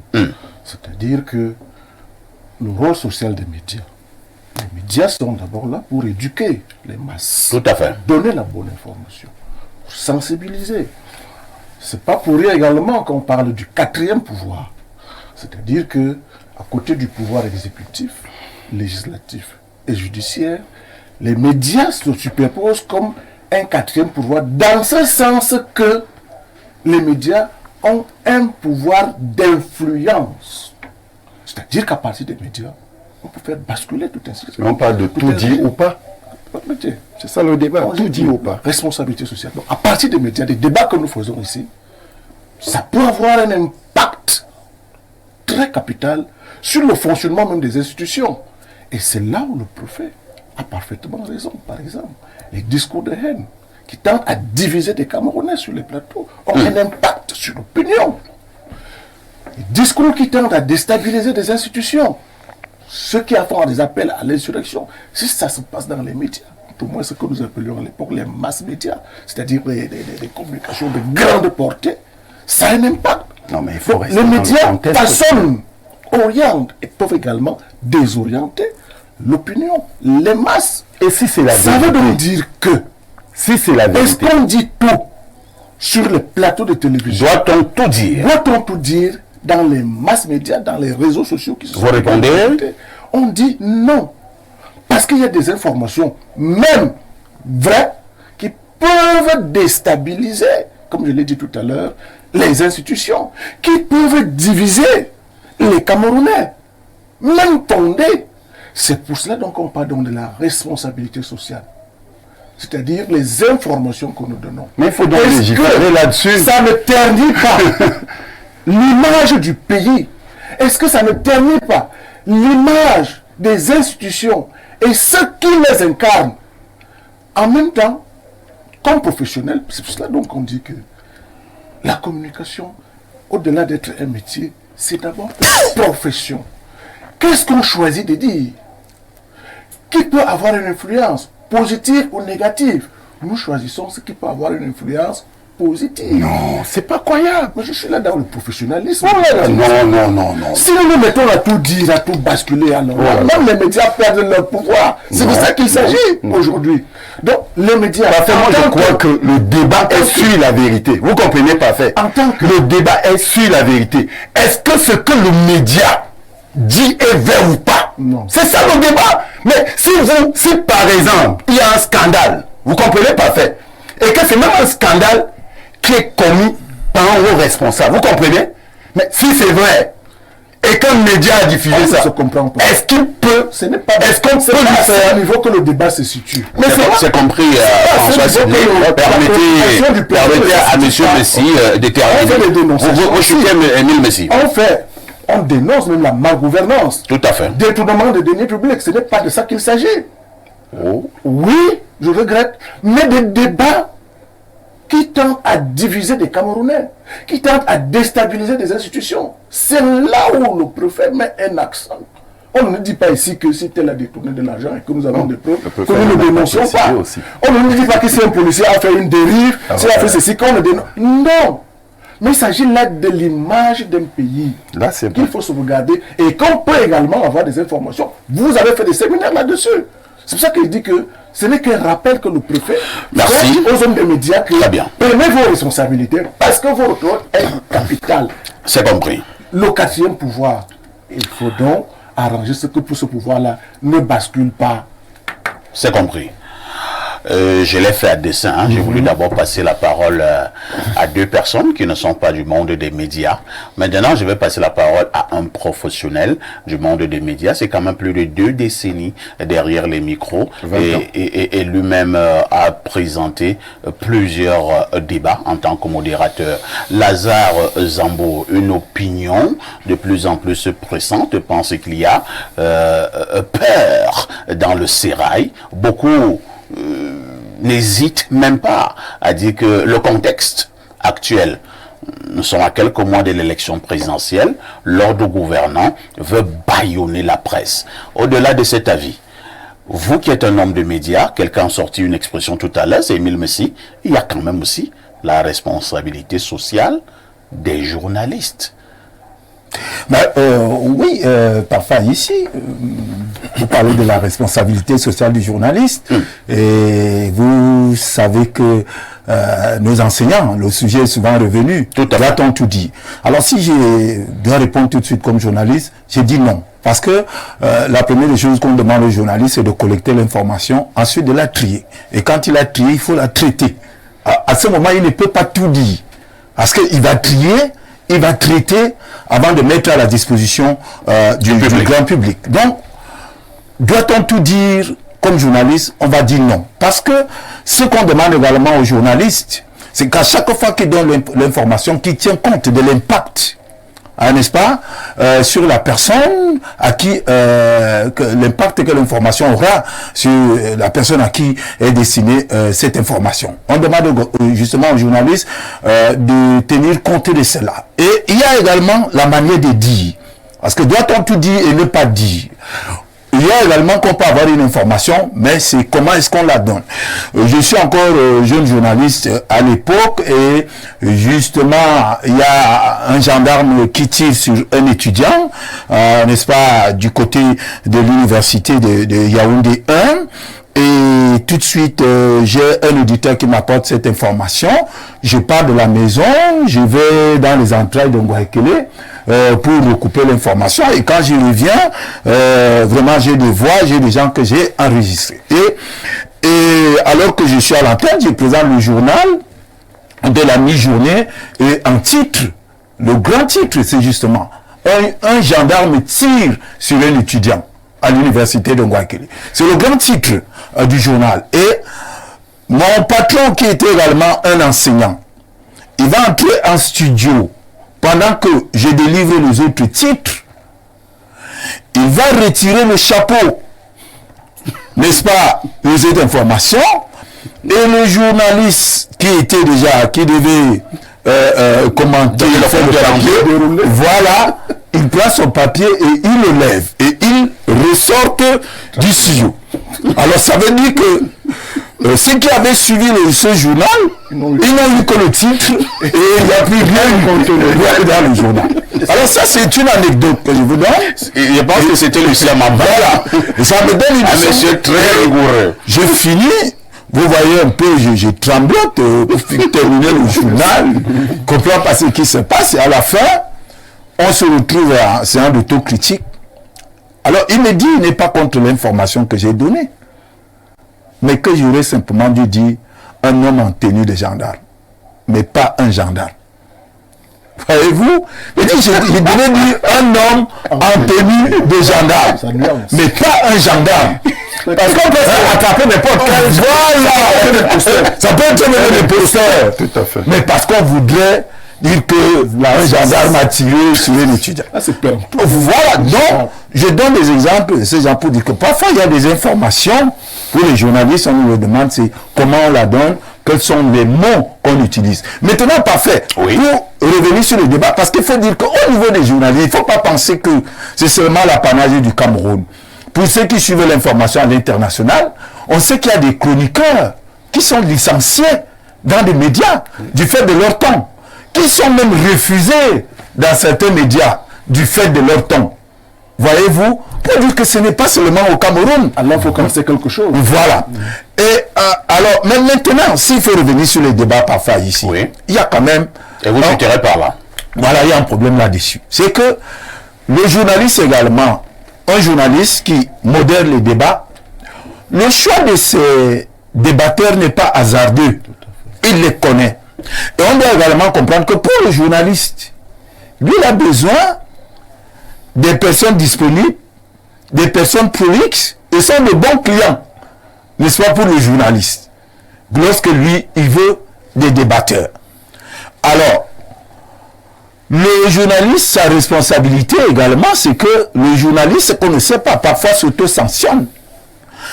Il choisit de ne plus éviter tel ou tel autre, n'est-ce pas, sur son panel. Les journalistes le font, et c'est ce qu'on ne sait pas. Parce qu'il comprend que, tel quand moi je l'appelle, ce que je veux, ou l'orientation, ou l'éducation, parce que c'est notre rôle, il veut donner au grand public, il y a toujours quelqu'un qui va à contresens. Et il va choisir, par exemple, de ne plus souvent inviter celui-là. Mais parce que le véritable problème du débat, ce qui est gênant, c'est que nous avons des lois, et que nous n'avons pas besoin d'une sortie comme celle du préfet. Parce que là, ça frise l'intimidation. Ça frise l'intimidation. Ce n'est pas normal. Le journaliste invite les débatteurs. Il y a des sujets. Vous ne pouvez non plus considérer les débatteurs comme des personnes formées en journalisme. Non, moi je vous ai dit, tout ce que le journaliste, lui, l'apprend. Ce n'est pas le cas du débatteur. Le débatteur, si on regarde le panel aujourd'hui, il y a un homme politique. N'est-ce pas? Il y a un économiste. Voilà, un économiste. Voilà, il y a un journaliste. Voilà. Et quand on veut diversifier le débat, c'est parce qu'on recherche la vérité aussi. C'est parce qu'on veut que les autres comprennent. On est là, au niveau, n'est-ce pas, de l'obligation de donner l'information au grand public. Alors, il y a des gens, parce qu'il faut souvent aussi qu'on compare avec l'ailleurs. Il y a des extrémistes qui arrivent sur des plateaux. Il y a des extrémistes. Là, tu Lazare. Voilà. Alors, pour dire que ceux qui viennent débattre ont des choses à dire. Il y a un modérateur.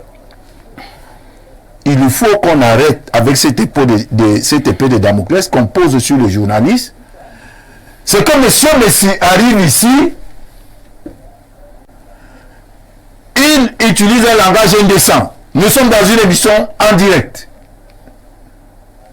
Et on sanctionne parfait ici. Ah, moi je suis coutumier. On sanctionne parfait ici. Toutes les fois que j'ai été sanctionné, c'est en rapport avec ce qu'un panéliste veut dire. La même chose que moi. Hein? La même chose que moi. Ça aussi, c'est de l'intimidation. Ce n'est pas logique. Des hommes politiques arrivent, vous les connaissez, vous connaissez leur position. Un journaliste, c'est vite cet homme politique. Vous avez légalisé un parti. C'est un leader d'un parti politique qui donne sa position sur le pays, qui dit ce qu'il pense des dirigeants, qui dit ce qu'il pense du pouvoir de Yaoundé. Qu'est-ce qu'on préfère foutre? Qu'est-ce qu'on préfère foutre? Merci, c'est compris. Là, il y a des lois. Si on pense que vous allez reprendre la parole tout à l'heure. Mais qu'il soit poursuivi en justice. On va passer la parole à Pierre Blériot. Hein. Pierre Blériot, pour nous qui présentons des émissions de débat depuis des années, il faut également quand même dire que Lazare a utilisé une expression là. Il y a des panélistes aussi extrémistes. J'ai failli dire barbare. C'est-à-dire que vous le recevez quand même sur un plateau de télévision et il dit quand même aussi des choses hautement graves. Est-ce qu'on ne devrait pas ramener à l'ordre ce genre de panélistes? Parfait, ici, peut-être, moi je suis pas de formation journalistique, mais j'ai tellement lu sur les ouvrages de journalisme que je peux aujourd'hui me permettre de dire un certain nombre de choses. Il y a 3 types de panélistes que les journalistes reçoivent. Il y a des émissions au cours desquelles les journalistes sont entre eux. Le plateau est fait de journalistes. Vous verrez que ces plateaux sont différents des plateaux dilués, des plateaux mixtes. Et Lazare commençait à indiquer cela. Il faut bien segmenter le type de panéliste qu'on a. Lorsque vous avez affaire à un plateau d'experts en journalisme, on travaille sur les 3 concepts principaux. L'information, le divertissement, la formation. Simplement, quand une information est donnée, chaque journaliste donne son aperçu, recoupe les informations, présente la chose. Simplement. Quand vous avez affaire à un plateau qui convoque les hommes politiques, ce n'est pas à vous de mettre les mots dans les bouches des hommes politiques. Sinon, vous prenez leur place et vous parlez. Vous ne pouvez pas infantiliser les hommes politiques. Cependant, vous pouvez les recadrer. Lorsqu'ils font par exemple des excès de langage, s'ils font des appels aux insurrections. Et c'est justement ce que le préfet est en train de dire. Non, mais vous n'êtes même pas responsable de ce qu'ils disent. Il faut le dire au préfet. Malheureusement. Non, vous n'êtes pas responsable, mais vous avez la responsabilité de les recadrer. Je vous prends une expression qui est propre par exemple au MRC. La dictature reptilienne du régime de Yaoundé. Quand un militant du RDPC prend la parole, du MRC, il dit la dictature reptilienne du régime en place, où nos militants sont en prison dans les prisons infestes de Yaoundé. Alors vous dites à celui-là que ce n'est pas des prisons infestes. C'est votre rôle de lui dire que les prisons ne sont pas infestes. Mais vous pouvez lui dire le mot reptilien n'est pas bon en télévision. Là se dit, parce qu'il faut que le préfet sache que si vous voulez caporaliser vos panélistes, vous n'en aurez plus. Vous n'en aurez plus. Et vous avez des gens qui sont des biscuits, vous les appelez des extrémistes. Il y a des gens qui font des sorties de pistes qui sont cadrées. Il faut de tout pour faire un monde. On ne peut pas venir sur des plateaux de télévision avec des évangiles à donner. C'est-à-dire, vous direz désormais à vos panélistes, quand vous êtes assis là, toi, rassure-toi que tu ne vas pas dire quelque chose qui va blesser un tel. Les hommes politiques ont vocation à blesser d'autres hommes politiques. Blériot, oui. On est d'accord que les hommes politiques peuvent blesser les autres hommes politiques. Mais est-ce que l'injure est permise? L'injure n'est pas permise. Ce que le journaliste fait, c'est qu'il refuse l'injure. Mais je dis en aucun cas, il ne devient celui qui parle à la place de l'homme politique. Je parle bien de l'homme politique. Il vous a précisé ici que vous avez légalisé ces partis politiques. Lors des campagnes électorales, on dit à un homme politique de ne pas dire tel ou tel mot. Le professeur Gabriel Leb disait que lors du retour au multipartisme, on aura tout entendu des hommes politiques. Il n'a manqué que l'un dise à l'autre que ta maman pond. Donc, l'espace politique est un espace violent. Et l'espace médiatique qui s'ouvre aux hommes politiques devient, entre guillemets, un espace violent. Maintenant, ce qui est du rôle du préfet, c'est de maintenir l'ordre public. Est-ce qu'un média devient un média dangereux pour l'ordre public parce que c'est la ligne éditoriale du média? Il y a des médias qui pourraient donner à penser qu'ils appellent à des soulèvements populaires. Quelqu'un vous a dit ici, qu'il ne faut pas dire un gendarme a tué. Lorsqu'un fait social se produit, on peut l'hyperboliser pour le rendre dramatique. N'est-ce pas? Mais également, on peut le présenter de manière assez sérieuse. Si vous dites que, parce qu'un gendarme aurait tiré sur un jeune homme, qu'il faut brûler les gendarmeries, si un média le dit, c'est bien de l'appel à l'insurrection, l'appel à la révolte. Ça, il est sorti de sa responsabilité sociale. Mais si le média dit par contre qu'il faut rappeler à l'ordre nos gendarmes qui tiennent les armes, non pas pour apeurer les citoyens, mais pour nous protéger, vous voulez qu'on cache que le gendarme a tiré sur, comme dernièrement, le voyou qui avait tiré sur un câble de transport tuant un enfant de 12 ans. On doit dire que non, vraiment, ce n'est pas l'homme en tenue, c'est un civil qui s'était habillé en homme en tenue. Non. Donc, il faut, au-delà, je vais chuter en disant autre chose, on attend encore aussi des autorités qu'elles encadrent, aussi financièrement et autres, le monde de la communication. Parce que là-bas aussi, on est obligé de recruter du tout venant. Vous avez été formés. Mais la plupart de ceux qui travaillent dans les médias n'ont pas été formés et ne peuvent même pas être formés dans le tas parce que les patrons de presse n'ont pas les moyens de former ou de recruter des gens formés. Merci Blériot. Lisons encore quelques préoccupations de nos nombreux téléspectateurs. Bonjour parfait. Et là nous sommes en 242. C'est le Congo. Bonjour parfait. Je retiens de vos invités que les journalistes nous racontent souvent des bobards au nom de la paix, soi-disant. Et voilà pourquoi je dis souvent s'informer à Facebook est mieux que certains médias traditionnels puisque la frontière n'est pas loin. C'est ce qu'il a voulu retenir. Moi, je ne sais pas, c'est lui-même qui a dit ça sur ce plateau. Hein. Alors, autre message, bonjour, le sac de modérateur. Quand Yemek dit que, bon, vraiment, dans vos histoires, là, je saute. Ouais, la responsabilité sociale du journaliste. Je saute. Moi, j'applique les consignes. Moi, j'applique les consignes du préfet. Vraiment. Voilà, tout à fait. Alors, en plus, c'est 33. C'est la France. Mais pourquoi ont-ils peur? Ils ont peur de quoi? Parfois, ici, il arrive des moments où le changement s'impose. Inéluctablement, tout ce qui est debout finit par tomber. Tout ce qui monte finit par descendre. Les gens qui ont contribué à affamer le peuple paieront le prix. Et c'est inéluctable. Quand j'écoute les messies, je ris seulement. Le RDPC ne paye plus rien et qu'il laisse, il n'a jamais été aussi difficile de défendre son parti qu'aujourd'hui. Le gars bégaye complètement. Que monsieur le préfet et ses patrons comprennent que l'intimidation contribuera à verser de l'huile sur le feu. Les faits aujourd'hui sont clairs. La société camerounaise est en pleine déliquescence du fait de l'incompétence.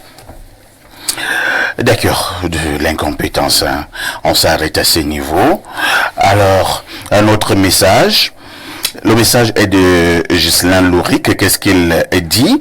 Pour le sujet du jour, c'est vrai qu'il faille tempérer les ardeurs lorsqu'on traite certains sujets médiatisés. Mais le journalisme au Cameroun est déjà assez réglementé. Le préfet va certainement mettre l'accent sur le respect de cette réglementation.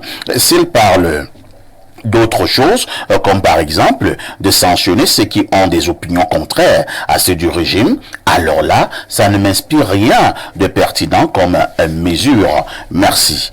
Autre message ce jour, un pays où on considère un retraité comme le...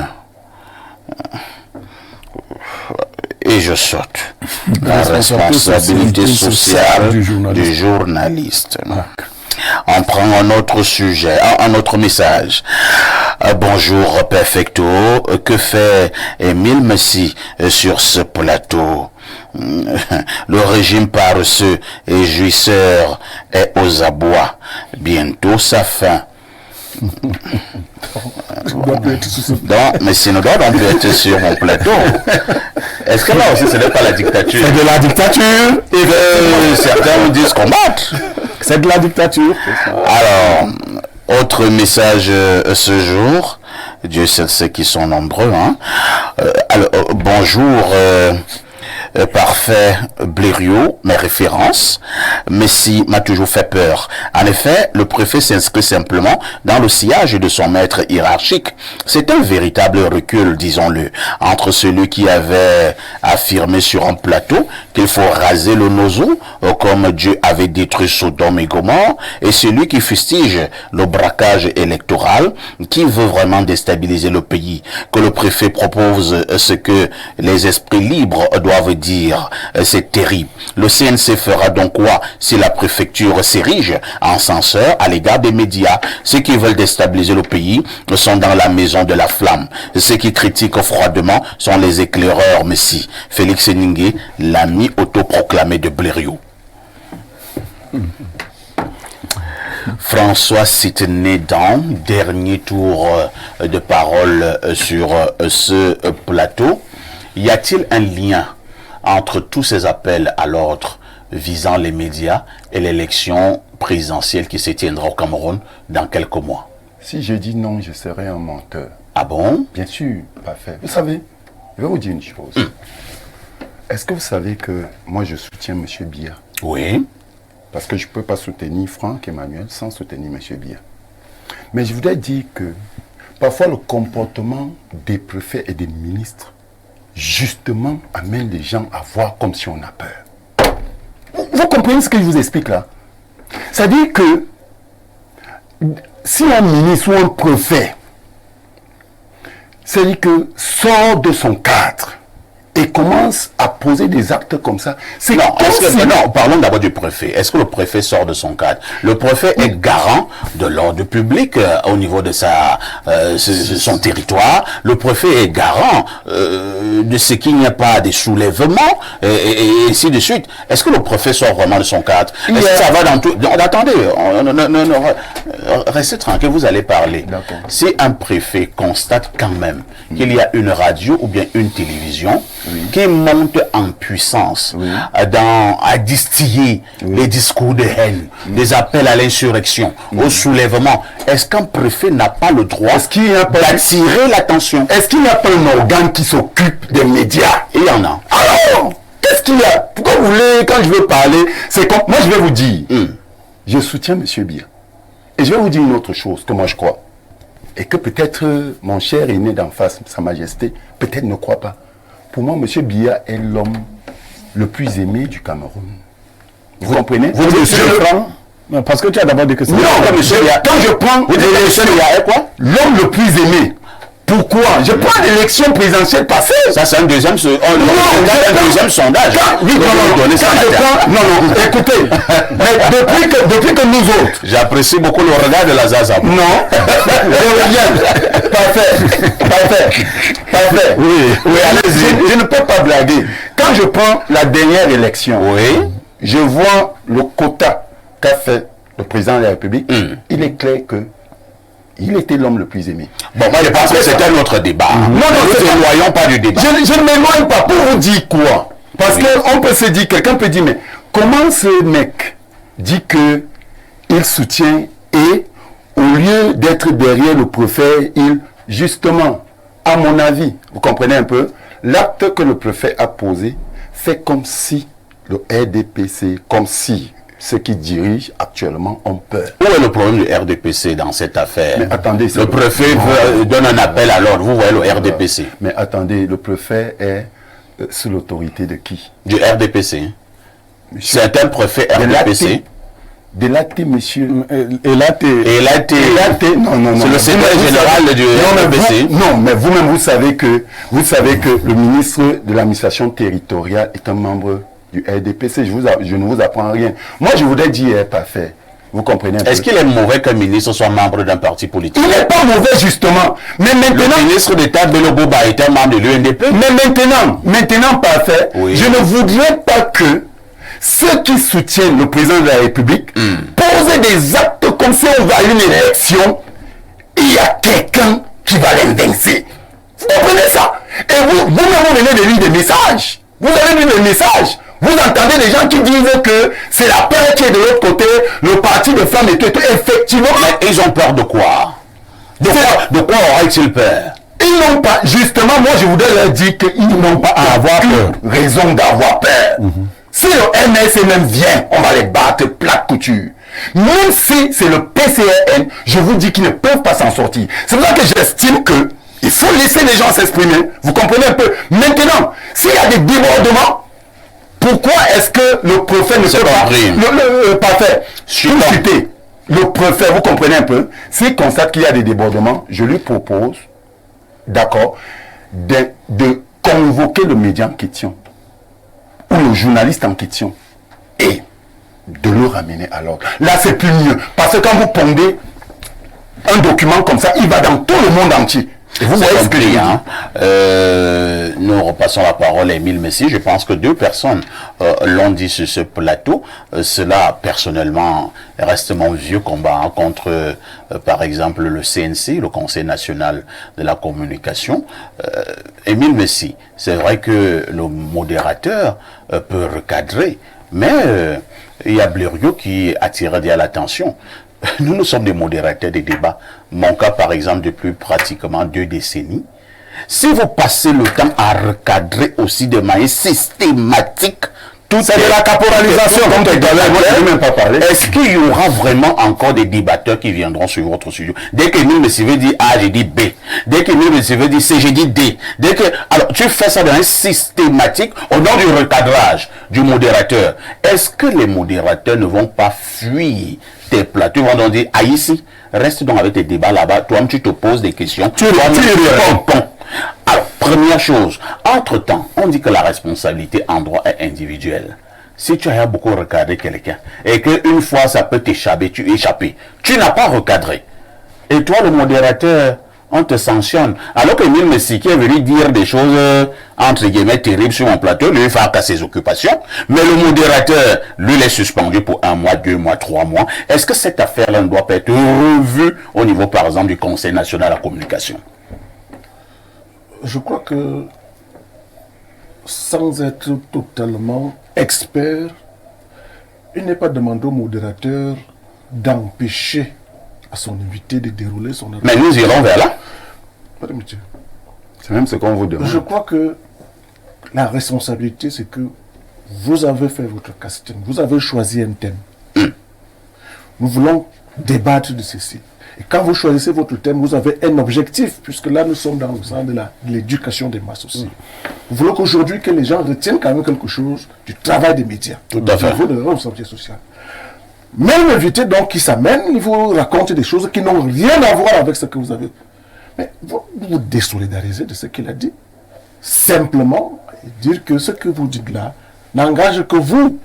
Surtout qu'il ne l'a pas dit avec des preuves et que votre émission porte sur... Je crois que c'est ce que le CNC...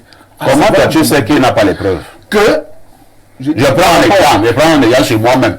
Parce qu'il ne faut pas prendre ça en exemple sur les autres personnes.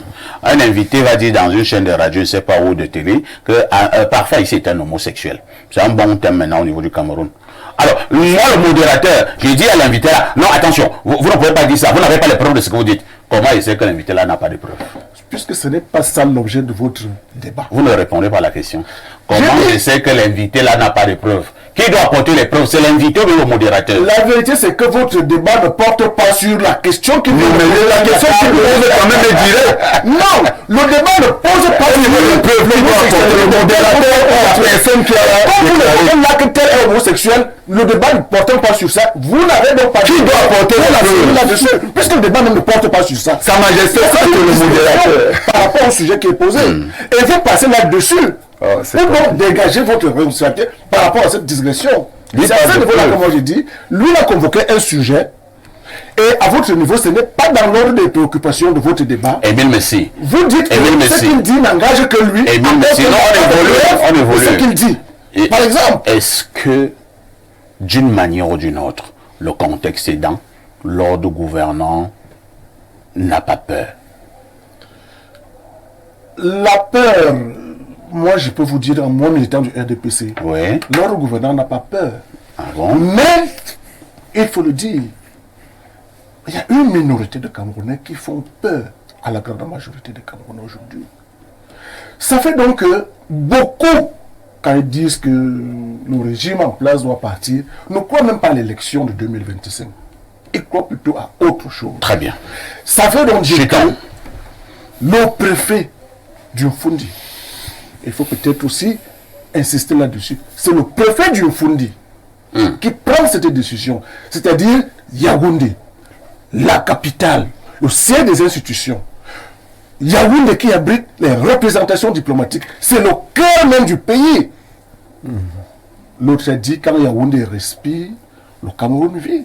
C'est ce préfet-là, vous le dites toujours. C'est ce préfet-là donc qui prend ce genre de mesures que, à Yaoundé, au sein des institutions, il faut pas de nous n'accepterons plus des digressions, des écarts de comportement de nature à semer le doute dans les esprits des Camerounais. Alors, tu peux travailler avec ce préfet-là. On va passer la parole à Lambo. Lazare, je vous ferai l'effort d'être précis et concis. Nous n'avons plus beaucoup de temps. Lazare, au-delà de tous nos rayons, mais dans un pays africain, je vais parler du Rwanda. Nous connaissons encore de la fameuse affaire, la radio 1000 collines. Hein. La radio 1000 collines. Oui. Oui, mais parfait. Il y a la responsabilité du journaliste au vu du cliché actuel même, n'est-ce pas, du pouvoir de Yaoundé, où vous avez quand même un président de la République qui se rapproche de plus en plus de la centaine, un nombre d'années de vie sur Terre. Vous avez un président de la République qui a plus de 40 ans au pouvoir. Et ce qu'on appelle alternance, on sait un peu comment ça s'est souvent passé en Afrique, lorsqu'un président a mis autant de temps, n'est-ce pas, à la tête du pays. À ce moment, on peut bien se dire, est-ce que le pouvoir de Yaoundé est prévoyant ou alors est-ce qu'il a peur? On peut se poser des questions, parce que gouverner aussi, c'est prévoir. Peut-être ce que le préfet fait, c'est pour prévoir, peut-être parce que en tant que chef d'État, il a d'autres informations souterraines, n'est-ce pas, qu'on ne nous donne pas, pour dire qu'il y a des gens qui se préparent à des soulèvements et comptent justement utiliser plusieurs éléments, notamment les médias. À ce moment, on commence à alerter justement ces médias, parce qu'il ne faut pas aussi ignorer que dans ce jeu, certains leaders politiques n'ont pas beaucoup aidé. Ils ont pratiquement souvent aussi appelé à l'insurrection.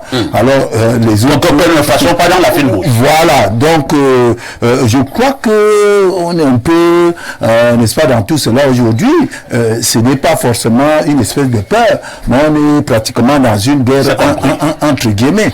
Donc c'est un peu ce qui se passe actuellement. Pierre Blériot, on a suivi automatiquement la sortie de Cabral Libye, hein, lui qui est sorti 3e à la dernière élection présidentielle au Cameroun, qui pense tout simplement que le préfet est en train de piétiner les lois de la République.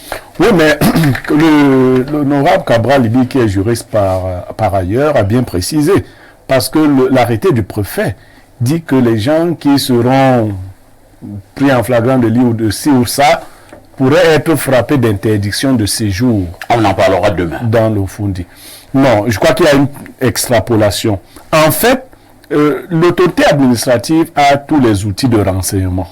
Si un média devient le lieu de l'expression de l'insurrection, l'autorité administrative a ses méthodes. C'est ça. Quand le communiqué est général comme celui-ci, on a l'impression d'une caporalisation. Voilà. Et vous voyez, si l'épée de Damoclès perd sur les débattants, il y a des gens qui vont refuser désormais de venir, hein, avant même que vous ne les recadriez, qui diront que non, désormais, si je parle, on va me chasser de Yaoundé. Et bon, comme lui n'a pas un domicile ailleurs que Yaoundé, bon, moi je vais encore rester à Yaoundé. Non, je crois que on va. Merci beaucoup. Hein. C'est ce qu'il fallait dire globalement ce matin, même s'il faut reconnaître que dans nos prochains débats, nous reviendrons sur cette actualité et surtout sur cet arrêté du préfet du Fundi qui commence à faire couler beaucoup d'encre et de salive. Nous en parlerons également avec nos nombreux experts. Mais ce matin, nous retenons avec le préfet du Fundi que les médias ne doivent pas servir de tribune pour appeler au soulèvement. Merci à François Nédan qui était venu de Bafia pour ce programme. Merci. Merci à Lazare Zambo, le grand confrère, pour la toute première fois qui a déminé l'espace. Nous allons nous asseoir en comité pour voir dans quelle mesure on peut souvent vous inviter de manière régulière. Mais je peux déjà dire que vous avez eu la moyenne. Bléreux et moi, on va étudier votre cas. Bléreux Yémé restera notre consultant. Merci également à Émile Messi, c'est un homme politique. Il soutient le président Paul Biya et le Rassemblement démocratique du peuple camerounais. Le journal de la mi-journée, c'est dans 6 minutes très exactement. La rediffusion de ce programme, c'est tous les soirs à partir de 22h30. Une question avec tout ceci.